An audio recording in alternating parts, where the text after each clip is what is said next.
Hello dear students, NEET 2022 में physical chemistry से एक बहुत अच्छा क्वेश्चन हम डिस्कस करने जा रहे हैं जो कि सरफेस केमिस्ट्री टॉपिक का है। सरफेस केमिस्ट्री में जो हम कोएगुलेशन टॉपिक पढ़ते हैं जिसमें हार्डी शूज रूल आता है उससे रिलेटेड एक क्वेश्चन आया है बहुत अच्छा। हमें दो स्टेटमेंट गिवन है, हमसे पूछा है करेक्ट और इनकरेक्ट। स्टेटमेंट 1 की हम बात करते हैं। In the coagulation of a negative sol the flocculating power of the 3 given ions is in the order. तो हार्डी शूज रूल कहता है कि नेगेटिव सॉल्व के कोएगुलेशन के लिए पॉजिटिव आयन का जितना ज़्यादा चार्ज होगा उसका कोएगुलेशन उतना अच्छे से होगा, उसकी कोएगुलेटिंग पावर उतनी अच्छी होगी। तो अगर हम बात करें नेगेटिव सॉल्व, तो नेगेटिव सॉल्व के लिए पॉजिटिव चार्ज एल्यूमिनियम +3 सबसे ज़्यादा है, तो दैट मीन्स इसका फ्लॉक्यूलेटिंग पावर और कोएगुलेटिंग पावर सबसे ज़्यादा होगा अकॉर्डिंग टू हार्डी शूज rule. Then Ba+2 second number पर अगर हम तीनों गिवन आयंस में बात करें तो +2 चार्ज +3 से कम है तो उसकी कोएगुलेटिंग पावर थोड़ी कम होगी। और अगर हम थर्ड नंबर पे बात करें तो Na+ और उसका कोएगुलेटिंग पावर इन तीनों गिवन आयन में सबसे कम होगा बिकॉज उसका पॉजिटिव चार्ज सबसे कम है। तो नेगेटिव सॉल्व के कोएगुलेशन के लिए जो फ्लॉक्यूलेटिंग पावर का हमें ऑर्डर गिवन है वो बिल्कुल करेक्ट है। नाउ स्टेटमेंट 2 की बात करते हैं बच्चों। इन the coagulation of a positive solve same again Hardy शूज रूल। तो पॉजिटिव सॉल्व के कोएगुलेशन के लिए नेगेटिव आयन का चार्ज जितना ज़्यादा होगा उसका फ्लॉक्यूलेटिंग पावर उतना ज़्यादा होगा, ये हार्डी शूज रूल है। अब हम चेक करते हैं तो तीनों कंपाउंड में बच्चों Na+ तो कॉमन है, ओके। अब हम नेगेटिव आयन की बात करते हैं तो Cl-1, सल्फेट -2 एंड फॉस्फेट -3। तो पॉजिटिव सॉल्व के कोएगुलेशन के लिए नेगेटिव चार्ज जितना ज़्यादा होगा उसकी कोएगुलेटिंग पावर उतनी ज़्यादा होगी। तो अगर हम बात करें फॉस्फेट तो -3 चार्ज इन तीनों गिवन आयन में सबसे ज़्यादा इसी कंपाउंड में है, तो इसकी फ्लॉक्यूलेटिंग पावर सबसे ज़्यादा होगी, बट हमें सबसे लोवेस्ट गिवन है, इसका मतलब ये इनकरेक्ट है। तो अब हम चेक करते हैं इन चारों ऑप्शंस में से। तो बच्चों स्टेटमेंट 1 एंड 2 आर इनकरेक्ट, नहीं, ये हमारा आंसर नहीं होगा। स्टेटमेंट 1 इज करेक्ट, बिल्कुल सही, क्योंकि ऑर्डर बिल्कुल करेक्ट गिवन है। नाउ स्टेटमेंट 2 इज इनकरेक्ट, बिल्कुल, बिकॉज हमें जो ऑर्डर गिवन है वो अपोजिट ऑर्डर गिवन है। तो आंसर हो गया बच्चों हमारा 2। तो अब अगर हम बात कर लेते हैं एक बार इन शॉर्ट कि हार्डी शूज रूल कहता है according to NCERT generally the greater the valence of the flocculating ion added the greater is its power to cause precipitation. वही बात, पॉजिटिव सॉल्व के कोएगुलेशन के लिए नेगेटिव चार्ज जितना ज़्यादा होगा उसकी फ्लॉक्यूलेटिंग पावर उतनी ज़्यादा होगी। क्लियर? तो दैट इज द हार्डी शूज रूल। तो आंसर हो गया बच्चों हमारा correct, that is 2। Dear students, physical chemistry का नेक्स्ट क्वेश्चन हम डिस्कस करते हैं। In 1 molar solution that contains 0.5 mole of a solute there is. तो हमें बहुत ईजी क्वेश्चन है ये बच्चों, फॉर्मूला बेस्ड क्वेश्चन है बिल्कुल। हम लोग जानते हैं molality is equal two moles of solute divided by mass of solvent in gram divided by 1000। तो ये बच्चों मोलालिटी का बिल्कुल फॉर्मूला बेस्ड क्वेश्चन हमें गिवन है। तो हमें क्वेश्चन में गिवन है 1 molar means that means molality हमें गिवन है 1। तो हम यहाँ मोलालिटी की जगह पुट करेंगे बच्चों 1। मोल्स ऑफ सॉल्यूट हमें गिवन है 0.5 into 1000 divided by mass of solvent. तो यहां से सॉल्व करने पर बच्चों में बहुत इजीली दिख रहा है कि मास ऑफ सॉल्वेंट हमारे पास सॉल्व करने पे आ रहा है, दैट मीन्स 500 ग्राम। तो अब अगर हम ऑप्शन चेक करें तो first option is the correct answer, that is 500 gram of solvent. तो इन शॉर्ट अगर हम एक बार और देखें तो molality equals two moles of solute upon weight of solvent gram divided by 1000। 1 molality हमें गिवन है, सॉल्यूट का मोल हमें गिवन है 0.5, हमने पुट किया, सॉल्वेंट का वेट आ गया 500 ग्राम, तो that means answer is first. तो डियर स्टूडेंट्स, फिजिकल केमिस्ट्री का नेक्स्ट क्वेश्चन हम डिस्कस करने जा रहे हैं जो कि इलेक्ट्रोकेमिस्ट्री चैप्टर का है। अगेन देखने पर हमें क्वेश्चन लग रहा है थोड़ा लेंदी है, बट एक्चुअली क्वेश्चन उतना लेंदी है नहीं। तो डिस्कस करते हैं। एट 298 केल्विन, हमें 298 केल्विन पर copper, zinc, iron and silver के स्टैंडर्ड इलेक्ट्रोड पोटेंशियल की वैल्यूज गिवन है। और हमें इन वैल्यू को देखकर बताना है कि इनमें से कौन सी रिएक्शन पॉसिबल नहीं है या अकर नहीं होगी। तो बच्चों हम इलेक्ट्रोकेमिस्ट्री में कॉन्सेप्ट पढ़ते हैं कि SRP and reactivity order of metal, that is reactivity order of metal inversely proportional to SRP होता है। तो अगर हम एसआरपी की वैल्यूज को देखें क्वेश्चन में, तो सबसे ज्यादा एसआरपी हमें किसका गिवन है बच्चों? सिल्वर का। उसके बाद हमें एसआरपी गिवन है बच्चों किसका? कॉपर का, ठीक है। एंड देन उसके बाद है बच्चों आयरन का, और सबसे कम एसआरपी है बच्चों जिंक का। तो अगर हम देखें तो एसआरपी का ऑर्डर अगेन Ag प्लस का सबसे ज्यादा, देन कॉपर का, देन Fe+2 का, एंड देन सबसे कम जिंक+2 का। तो रिएक्टिविटी ऑफ मेटल का जो ऑर्डर होगा वो इसका जस्ट इनवर्स होगा, जस्ट रिवर्स होगा। तो एसआरपी Ag प्लस का सबसे ज्यादा है तो उसकी रिएक्टिविटी सबसे कम होगी। जिंक+2 का एसआरपी सबसे कम है, दैट मीन्स उसकी रिएक्टिविटी सबसे ज्यादा होगी, ठीक है। अब हम एक कॉन्सेप्ट पढ़ते हैं कि जिस मेटल का रिएक्टिविटी सबसे ज्यादा होता है, दैट मीन्स जिसका एसआरपी सबसे कम होता है, वो दूसरे मेटल आयन को उसके सॉल्यूशन में से इजीली डिस्प्लेस कर सकता है। तो कॉन्सेप्ट क्या है? In case of displacement reaction, more reactive metal, that means lower SRP जिसका होता है, can displace less reactive metals from their salt solution. तो अगर हम देखें तो सिल्वर का रिएक्टिविटी सबसे लीस्ट है इन चारों मेटल्स में। तो सिल्वर जो है वो कॉपर, आयरन और जिंक के आयन को उसके सॉल्यूशन में से डिस्प्लेस नहीं कर पाएगा। तो अब अगर हम ऑप्शंस चेक करें बच्चों, तो ऑप्शन नंबर जो थर्ड है, हमें रिएक्शन गिवन है, रिएक्शन में हमें दिया हुआ है कि सिल्वर यहां से Cu+2 को डिस्प्लेस कर रहा है, लेकिन हमसे पूछा है कि ये रिएक्शन पॉसिबल है या नहीं है। तो बच्चों ये रिएक्शन पॉसिबल नहीं है, ये गलत रिएक्शन गिवन है हमें, और हमें यही बताना है कि कौन सी रिएक्शन नहीं होगी या गलत है। तो सिल्वर का रिएक्टिविटी कॉपर से कम है, तो सिल्वर कॉपर आयन को उसके सॉल्ट सॉल्यूशन में से डिस्प्लेस नहीं कर पाएगा। तो जो हमें रिएक्शन गिवन है इसका मतलब वो रिएक्शन गलत है, बिकॉज सिल्वर उसको डिस्प्लेस कॉपर को नहीं कर पाएगा। तो ऑप्शन हो गया थर्ड, दैट इज इनकरेक्ट हो गई रिएक्शन, ये रिएक्शन गलत है, तो ये रिएक्शन पॉसिबल नहीं है। तो आंसर हो गया बच्चों इसका थर्ड। क्लियर है बच्चों? स्टूडेंट्स, फिजिकल केमिस्ट्री का नेक्स्ट क्वेश्चन हम डिस्कस करते हैं जो कि केमिकल काइनेटिक्स टॉपिक का है। For a first order reaction, reactant given है A gives product, initial concentration reactant का गिवन है 0.1 m, which becomes 0.001 m after 5 minutes, rate constant for the reaction in minute inverses। तो बच्चों first order का rate constant का expression हमें याद है 2.303 divided by T log initial concentration divided by remaining concentration. तो अब हमें टाइम गिवन है बच्चों, हम पुट करते हैं, दैट इज 5 मिनट्स।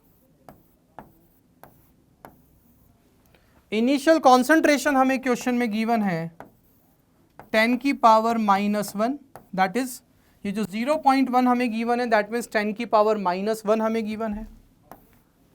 5 मिनट्स पर हमें रिएक्टेंट का रिमेनिंग कॉन्सेंट्रेशन गिवन है, कितना बच्चों? 10⁻⁻3, वो हम यहां पर पुट कर देते हैं। अब बच्चों हम इसको सिंप्लीफाई करेंगे, सॉल्व करेंगे, तो यह आएगा 2.303 डिवाइडेड बाय 5 log 10⁻²। अब जैसा कि हम लॉग के रूल्स जानते हैं, जो पावर होती है बच्चों वो फ्रंट में आ जाती है, तो जो 2 है वो आगे आ जाएगा। तो इसको सॉल्व करेंगे इंटू 2, और log 10 जो हमारे पास बचेगा बच्चों उसकी वैल्यू क्या होती है? log 10 की वैल्यू होती है बच्चों 1। तो जब हम इसको सॉल्व करेंगे, सिंप्लीफाई करेंगे, तो आंसर आएगा 0.9212 मिनट इनवर्स। ये इंपॉर्टेंटली बात है बच्चों, हमें टाइम भी मिनट में गिवन है और आंसर भी हमें सेम यूनिट में लाना है, तो टाइम की यूनिट हमें चेंज नहीं करनी है। तो आंसर आएगा मिनट इनवर्स में। ओके, क्लियर है बच्चों? तो एक बार यहाँ से हम इन शॉर्ट देख लेते हैं।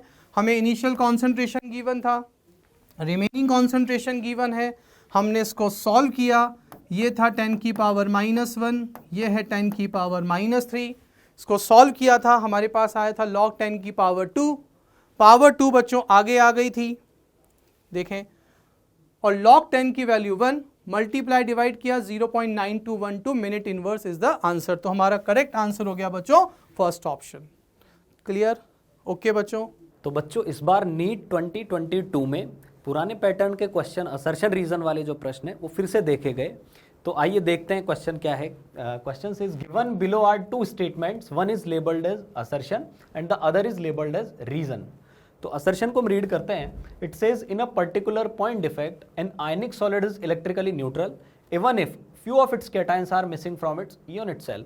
सॉलिड स्टेट का क्वेश्चन है एंड क्वेश्चन सेज कि एक पॉइंट डिफेक्ट के अंदर जब यूनिट सेल से कुछ कैटायंस गायब हो तो भी जो सॉलिड रहेगा या क्रिस्टल रहेगा वो इलेक्ट्रिकली न्यूट्रल रहेगा। तो देखिए असर्शन तो कहता है कि क्रिस्टल को इलेक्ट्रिकली न्यूट्रल होना होगा। रीजन को भी एक बार रीड कर लेते हैं। Reason says in an ionic solid Frankel defect arises due to dislocation of cation from its lattice side to interstitial side, maintaining overall electrical neutrality. In the light of the above statements, choose the most appropriate answer from the options given below. Option 1 says both assertion and reason are correct, but reason is not the correct explanation of assertion. Second option says assertion is correct, but reason is not correct. Third option says assertion is not correct, but reason is correct. And fourth option says both assertion and reason are correct, and reason is the correct explanation of A. तो आइए पहले प्रश्न को समझने की कोशिश करते हैं। क्वेश्चन सेज कि पॉइंट डिफेक्ट के अंदर इलेक्ट्रिकल न्यूट्रलिटी मेंटेन रहेगी। तो देखिए सबसे पहले अपन इस चीज़ को समझ लें कि डिफेक्ट कैसा भी हो, स्टोइक्योमेट्रिक हो, नॉन स्टोइक्योमेट्रिक हो, कैटायंस गायब हो, एनायंस गायब हो, क्रिस्टल सॉलिड क्रिस्टल को स्टेबल रहने के लिए इलेक्ट्रिकली न्यूट्रल रहना बहुत ज़रूरी है। और वहाँ से कितने भी पार्टिकल्स गायब हो जाएं, सॉलिड अपने आप इस तरीके से एडजस्ट होगा कि उसकी इलेक्ट्रिकल न्यूट्रलिटी बरकरार रहेगी। जैसे एग्जाम्पल के तौर पे अपन बात करें, मेटल डेफिशिएंसी का हम केस लें, जैसे FeO का क्रिस्टल होता है फेरस ऑक्साइड का, उसका सही फॉर्मूला FeO होना चाहिए। लेकिन हम बच्चों देखते हैं नॉन स्टोइक्योमेट्रिक डिफेक्ट भी उसमें मिलता है। क्यों? क्योंकि कुछ Fe+2 के आयंस वहां से गायब हो जाते हैं और कुछ Fe+2 के आयंस गायब हो गए, it means cationic charge logically तो कम हो जाना चाहिए था, लेकिन फिर भी सॉलिड क्रिस्टल स्टेबल है। इसका मतलब उस पर इलेक्ट्रिकल न्यूट्रलिटी मेंटेन है, उस पर कोई चार्ज नहीं है। और हम ये देखते भी हैं कि जब फॉर्मूले बनते हैं Fe.93 हो, Fe.96 हो, इनमें फेरस आयन भी होते हैं, Fe+2 भी होते हैं और फेरिक आयन भी होते हैं। ऐसा क्यों हुआ? जब Fe+2 गायब हुए कुछ, तो Fe+2 गायब होने के कारण उनके नेबर जो Fe+2 थे वो ऑक्सीडाइज हो गए to maintain the charge neutrality, to maintain the electrical neutrality. तो सॉलिड क्रिस्टल में डिफेक्ट कोई सा भी हो, वहाँ इलेक्ट्रिकल न्यूट्रलिटी जरूर रहेगी।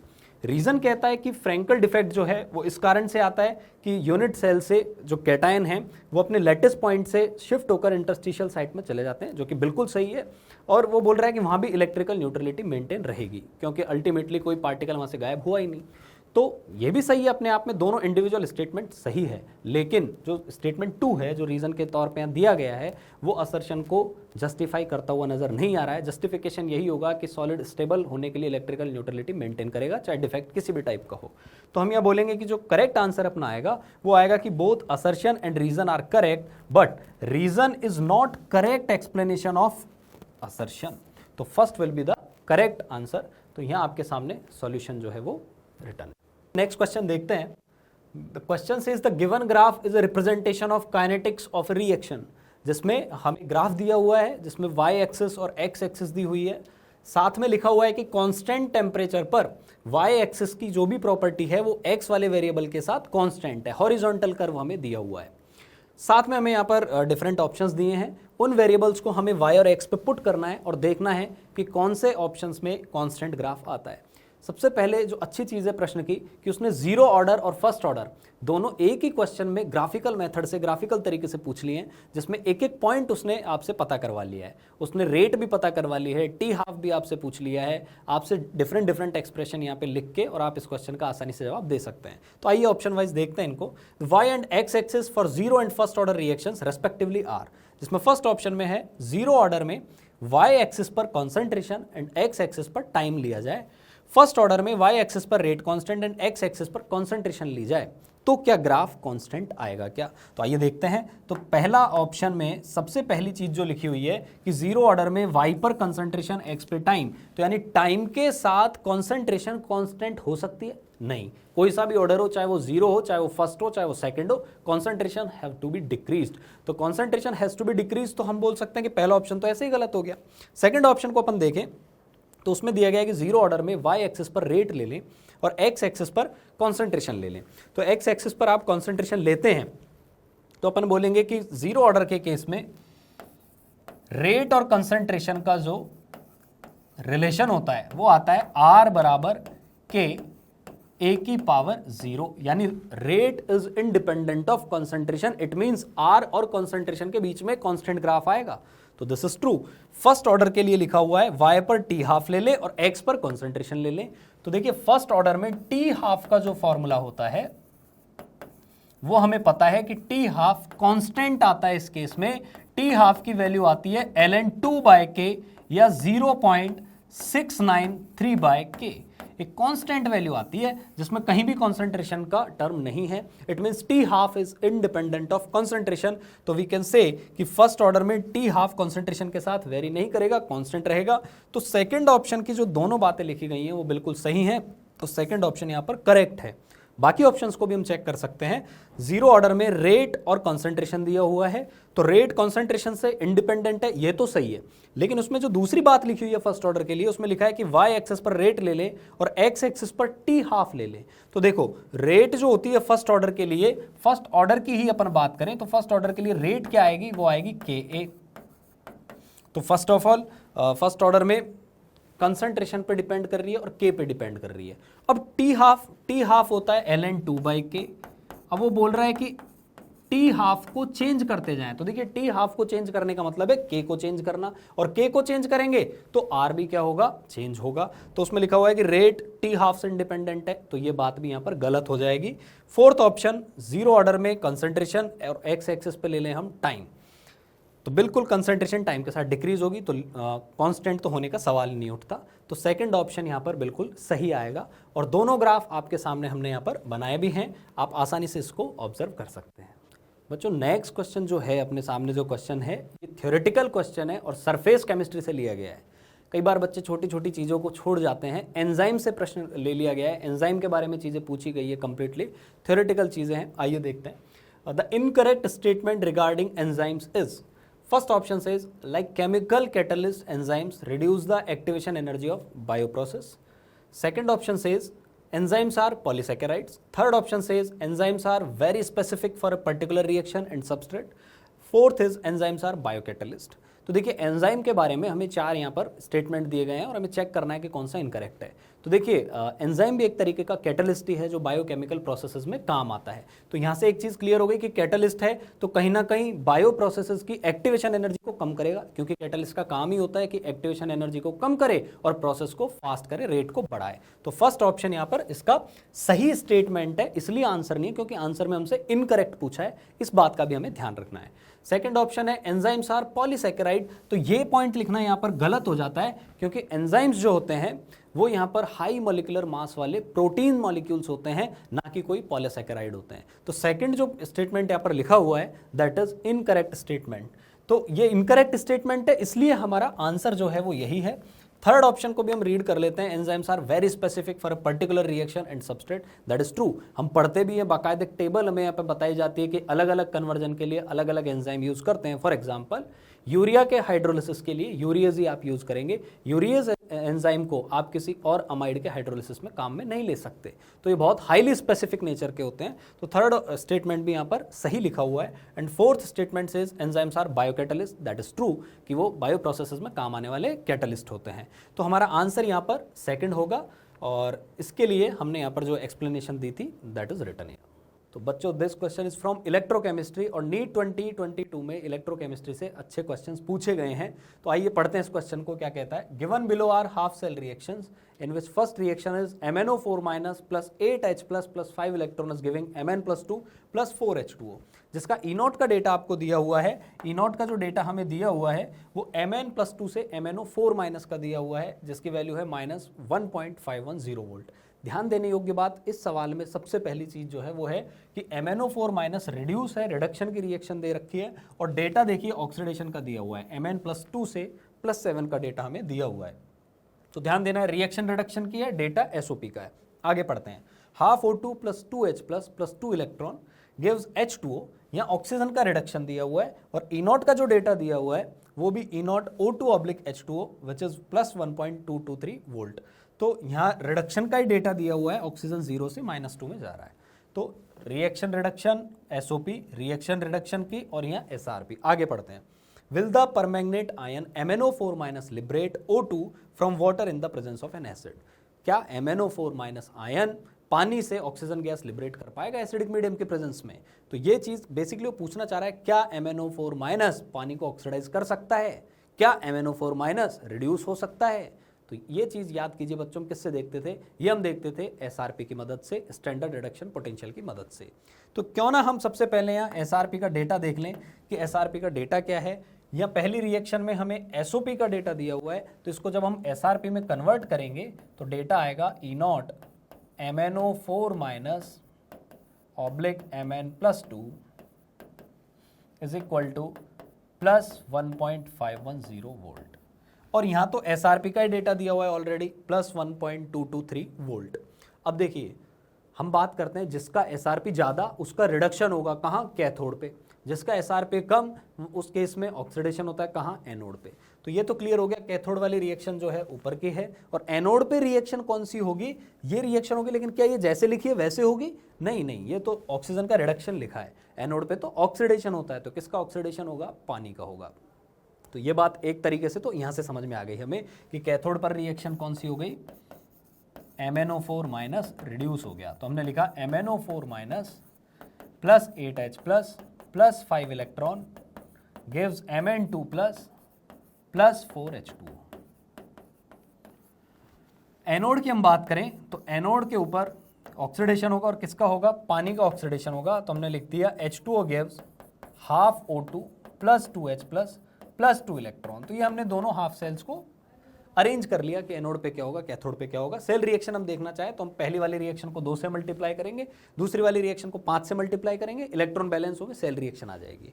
अब बात यहाँ से तो हमने देख ही लिया कि कैथोड पे वही रिएक्शन जारी है जिसका SRP ज़्यादा है। तो यानी MnO4- रिड्यूस हो सकता है, बिल्कुल हो सकता है, और पानी जो है वो ऑक्सीडाइज हो सकता है, बिल्कुल हो सकता है, ऑक्सीजन लिबरेट हो जाएगा। लेकिन वो साथ में ऑप्शंस को देखें तो ये भी पूछ रहा है कि E0 सेल बताओ, है ना। तो हम E0 सेल देखें तो E0 सेल कितना आएगा? SRP of cathode - SRP of anode. तो कैथोड वाली रिएक्शन का SRP अपन देखें तो 1.510 वोल्ट, उसमें से घटाना है SRP किसका? एनोड वाली रिएक्शन का। तो SRP का डेटा वहाँ है 1.223 वोल्ट। तो इसको जब आप सॉल्व करेंगे तो अपने पास आंसर आएगा जो आएगा +0.287 वोल्ट। तो E0 सेल पॉजिटिव है, इट मीन्स स्टैंडर्ड कंडीशंस में ये रिएक्शन फिजिबल है, पॉसिबल है। तो मैथमेटिकली भी हम आसानी से अपने पास आंसर आ गया कि yes this reaction is possible. MnO4- can liberate O2 from water. तो आंसर जो है वो आएगा option 4, yes, because E0 cell is positive quantity. तो here is written complete solution. Hello students, NEET 2022 exam में हम लोगों से इलेक्ट्रोकेमिस्ट्री से ये क्वेश्चन पूछा गया है। क्वेश्चन है find the EMF of the cell in which the following reaction takes place at 298 kelvin temperature. Reaction है Ni solid plus 2 Ag plus gives Ni plus Ni2 plus 2 Ag solid, और given है यहाँ पर E0 cell का value 10.5 volt, 2.303 RT/F का value calculate किया हुआ है जो है 0.0598 केल्विन। सोल्यूशन की बात करें बच्चों इसके, तो सोल्यूशन हम देख रहे हैं तो सबसे पहले रिएक्शन देखते हैं। रिएक्शन है Ni solid plus 2 Ag plus gives Ni2 plus 2 Ag solid, जहां पर हम लोगों को Ag प्लस आयन और Ni2 प्लस आयंस की कंसंट्रेशन गिवन है, और हम लोगों से पूछा गया ई सेल। तो सबसे पहले ई सेल और E0 सेल के बीच में हम लोगों को रिलेशन पता है, और वो रिलेशन क्या हो जाएगा बच्चों?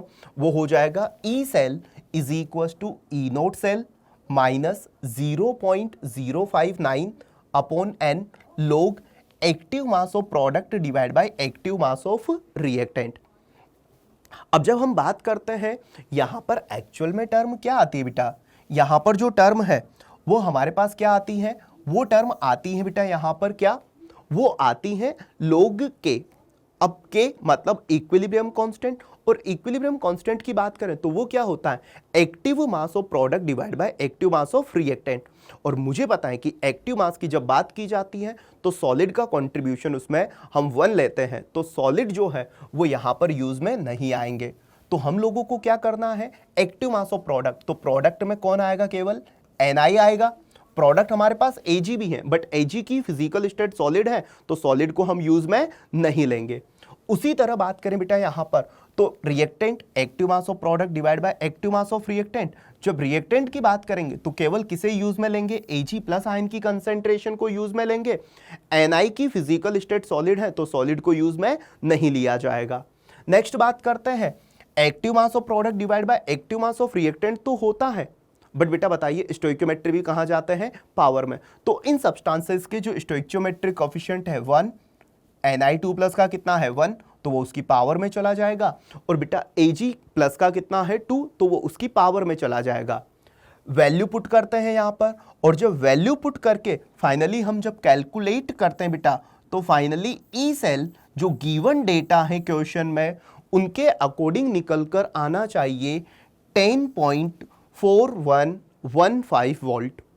बेटा यहां पर ई सेल जो क्वेश्चन में गिवन डेटा है, जो यहां पर दिए गए हैं हम लोगों को क्वेश्चन में, उन डेटा के अकॉर्डिंग इस क्वेश्चन का ई सेल जो है वो निकल कर आना चाहिए था 10.4115 वोल्ट। बट अगर हम चारों ऑप्शन को देखें तो किसी भी ऑप्शन में ये वाला डेटा गिवन नहीं है। तो अगर कैलकुलेटेड आंसर की बात करें तो कैलकुलेटेड आंसर जो है वो किसी भी ऑप्शन में गिवन नहीं है। तो अगर इसी डेटा के बेसिस पर बात करें तो ये क्वेश्चन जो है वो हम इसका आंसर इन चारों ऑप्शन में से कोई भी ऑप्शन नहीं दे सकते हैं। हेलो स्टूडेंट्स, नीट 2022 एग्जाम में हम लोगों से सॉलिड स्टेट में ये क्वेश्चन पूछा गया था। क्वेश्चन है, copper crystallise in FCC unit cell with cell edge length of 3.608 into 10⁻⁻8 centimeter. The density of copper is 8.92 gram per centimeter cube. Calculate the atomic mass of copper. बेटा देखो question बिल्कुल simple सा है। Question में उसने mention है कि copper जो है वो FCC यूनिट सेल में क्रिस्टलाइज होता है, जहां पर हमें यूनिट सेल की एज लेंथ मेंशन है, डेंसिटी मेंशन है, और हम लोगों से पूछा गया है एटॉमिक मास पूछा है। तो सबसे पहले अगर हम बात करें क्वेश्चन में तो हमें डेंसिटी पता होना चाहिए कि डेंसिटी का रिलेशन क्या होता है Z के साथ। भाई किसी भी अगर पर्टिकुलर टाइप का यूनिट सेल है तो उसके साथ डेंसिटी का रिलेशन क्या होता है, तो डेंसिटी होती है बेटा हमारे पास Z into molar mass upon Na into a cube. जहां पर अगर हम बात करें सभी के बारे में तो यहां पर जो F है Z है, Z क्या हो जाएगा बेटा, Z FCC है, तो FCC के केस में Z का वैल्यू कितना होगा 4। उसके बाद मोलर मास की बात करें तो मोलर मास तो हम लोगों को फाइंड करना है। Na हम लोगों को पता है एवोगैड्रो नंबर होता है। Na क्या होता है बेटा, एवोगैड्रो नंबर होता है। बात करें ए क्यूब की तो ए क्यूब की अगर बात करें तो ए क्या है बेटा, यहां पर एज लेंथ। एज लेंथ हम लोगों को मेंशन है, हम लोगों को साथ में गिवन है डेंसिटी। तो बेटा देखिए हमें डेंसिटी गिवन है, Z हम लोगों को पता चल गया कि FCC है तो FCC का Z कितना हो गया 4 हो गया। मोलर मास हम लोगों से पूछा गया है एंड एवोगैड्रो नंबर है, एवोगैड्रो नंबर का वैल्यू हम लोगों को पहले से पता होता है। और लास्ट ए क्यूब, ए क्या है यहां पर एज लेंथ है, और एज लेंथ मतलब ए का वैल्यू उसमें हम लोगों को गिवन है, उसका हम लोगों को पावर कितना लेना है 3 लेना है। अब बात करें डेंसिटी की तो डेंसिटी की जगह आ गया 8.92 पुट किया, Z की जगह कितना आ गया 4 आ गया। मोलर मास हम लोगों को फाइंड करना है, एवोगैड्रो नंबर का वैल्यू हम लोगों ने पुट कर दिया, और यहां पर हम लोगों ने पुट किया है, ये किसका वैल्यू पुट किया है बेटा, ये वैल्यू हम लोगों ने पुट किया है किसका, ये वैल्यू आया है A का। एज लेंथ हम लोगों ने यहां पर पुट किया और पावर कितनी आ जाएगी एज लेंथ की, क्यूब है तो पावर कितनी आ गई, 3 निकल कर आ गई। बेटा जब इस वैल्यू को हम लोग सॉल्व करते हैं तो जो मोलर मास है वो निकल कर आया हमारे पास 63.1। बेटा मोलर मास कितना निकल कर आया, यहां पर मोलर मास निकल कर आया 63.1। बेटा अगर आप इसके पीछे जो यूनिट है वो लगाते हो ग्राम पर मोल, ग्राम पर मोल यूनिट लगा देते हो तो ये कहलाएगा हमारे पास मॉलिक्यूलर एटॉमिक मास, ये कहलाएगा हमारे पास मॉलिक्यूलर एटॉमिक मास। और अगर बेटा इसी की जगह आप सिंपल क्या यूज में ले लेते हो, यूनिफाइड मास यूज में ले लेते हो, अगर यू यूज में ले लेते हो, AMU यूज में ले लेते हो तो फिर ये कहलाएगा एटॉमिक मास। तो आपका जो आंसर है वो हो जाएगा यहां पर 63.1 U। ये हो गया एटॉमिक मास ऑफ कॉपर।